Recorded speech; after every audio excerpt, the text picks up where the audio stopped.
Hi everyone, Renee here. This video I'm so excited to do because I'm going to show you how I use my new favorite facial tool, the Gua Sha.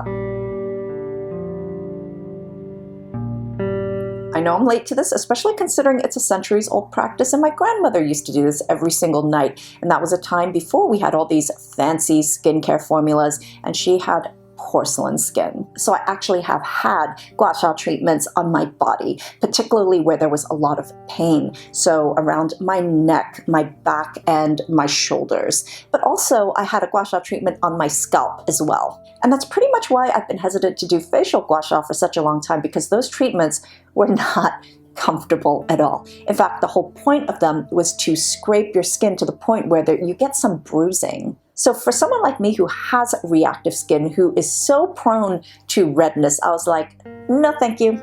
But then recently I was in Hong Kong and I got a facial, and during the part of the facial where they massage your skin for about 10 minutes, they actually did Gua Sha, and it was just utter facial massage, acupressure, cooling, calming bliss. It just wasn't what I expected at all. And after the facial, my skin just looked so bright and lifted, and yeah, I was from that point on obsessed. So what this does differently from the Jade roller is that I can really get into the facial acupressure points, which is very important to me because I carry so much tension in my head and in my face, whether it's I get a lot of eye tension around here, a lot of tension around the jaw. This really helps to relieve that, especially if you do it consistently. In fact, I feel the difference almost immediately. When you relax the muscle tension in your face, everything just looks and appears softer as well.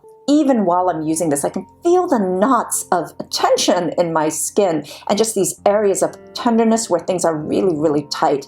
But also I can even feel, especially around areas like here, I can feel the fluid moving around. And as an added benefit, especially for someone who's prone to redness and inflammation, this feels so cooling on the skin. You definitely want to use one that's made out of real stone. I prefer Jade above everything else because it really has that natural cooling and calming energy, and it just retains it. Rose quartz is another great one. So shape-wise, these are my two favorites, and it's really difficult for me to decide which one I prefer. I actually use them both. I feel like this one is better for the days when I just want more acupressure. It's also got more different surface choices, I guess. But this one is probably the one I use the most. Any kind of skincare tool should be used with some discretion, so I wouldn't use this over areas of acne outbreaks, rosacea flare-ups, perhaps eczema. If you're going through any kind of sensitivity or reaction, rashes, sunburns, any of that, I would wait. So before I use these, I always make sure that they're completely clean and disinfected. And right before using, I will swab this with alcohol first. Before you start, you want to make sure that your skin is completely clean. I also like to make sure that I've got some good hydration in there as well, and then I use an oil. So I'm going to use Votary Superseed Facial Oil. It's got enough richness. The Gua Sha just glides so beautifully when I use this. So I'm just going to apply a few drops.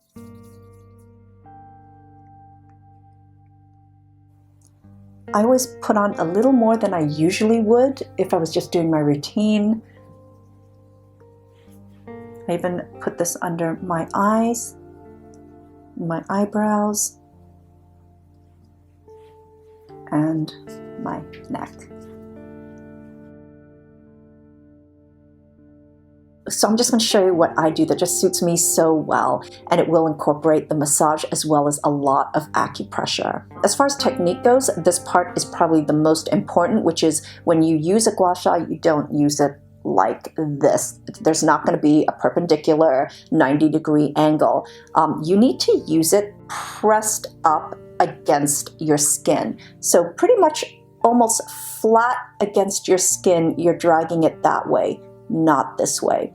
This way, you may not feel it right away, but it actually can be very harsh. And it's something you would definitely feel maybe in the following days. So we're going to start on the back of our neck with the notched side. I move the Gua Sha up the back of my neck where my spine is, and right at the base of my skull, I just give a little pressure there because this is where I carry so much tension. This exact area is where I feel so tender. I like to repeat each stroke at least 5 times. Now onto the side of the neck where you can use either the long side or the notched side of the Gua Sha. I glide from my shoulder up to where my ear is, and then I put a little pressure and just wiggle it around. As far as pressure goes, you can apply more pressure here than you would on your face. I don't mind it getting a little red, that's how I know it's working.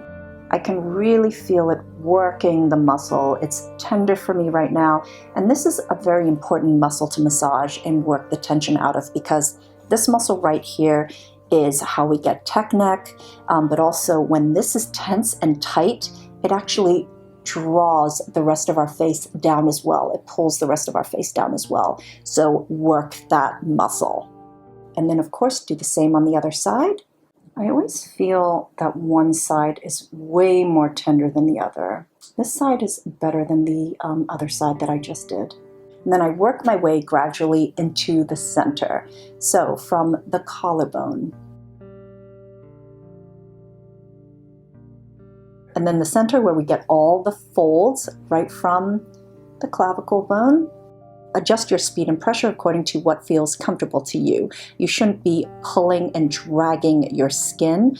If so, then maybe slow down the pace a little bit, lighten the pressure, or maybe add a little more oil.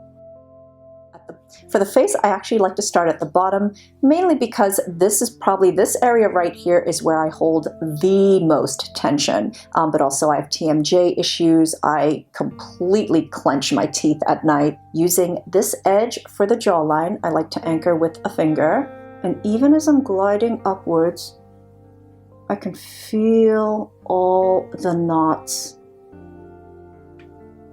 But right here, it feels so tender. So I like to spend some time. This is the masseter muscle. We use it all day, all the time, to chew, to talk. I grind and clench my teeth at night, so it tends to get particularly tense. Take some time to really explore your face. Find where those acupressure points are, and also which areas of your face hold more tension and are more tender. And then the side of my nose outward to where my ear is, except for it's angled outwards a bit so that this part sort of really gets under the cheekbone. Again, you don't want to use too much pressure. It's easy to want to use a lot of pressure because it feels really good, but just be mindful of not going overboard. This is a great acupressure point right in front of the ear. As I'm gliding, all these knots in my face under where my cheekbone is. Some days there aren't any, and some days like today there are a few. Now for the eye area, which is so delicate, so you want to make sure you are super gentle here. Do not pull or drag, just glide slowly. And you end right at your temple where you really want to work this acupressure point. Right over here, the temple is connected to the masseter muscle. So we hold so much tension. When we get tension headaches, it's all because of this. So I really like to spend some time and just work that pressure point.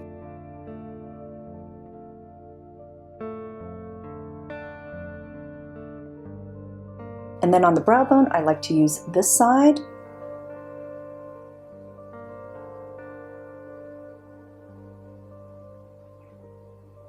And again, just work that temple muscle. This actually feels so good because we have pressure points along our brow bone and also around the hairline.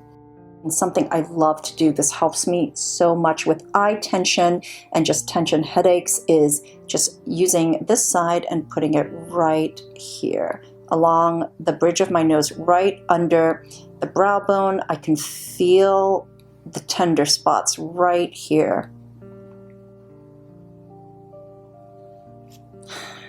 I actually feel more energized just doing that alone. And then I go back to the long side and go from the eyebrow area, underneath the eyebrows, all the way up to the forehead. This area right here in between our brows is one of the most important acupuncture points of the entire body. So I go from the bridge of my nose right down here and move it all the way up. Doing this part in particular just makes me feel so relaxed. In fact, there have been times where it's almost made me feel a little dizzy if I stand up too quickly. This is powerful. Then I work from middle outwards. So underneath the brow, and then move up towards the hairline.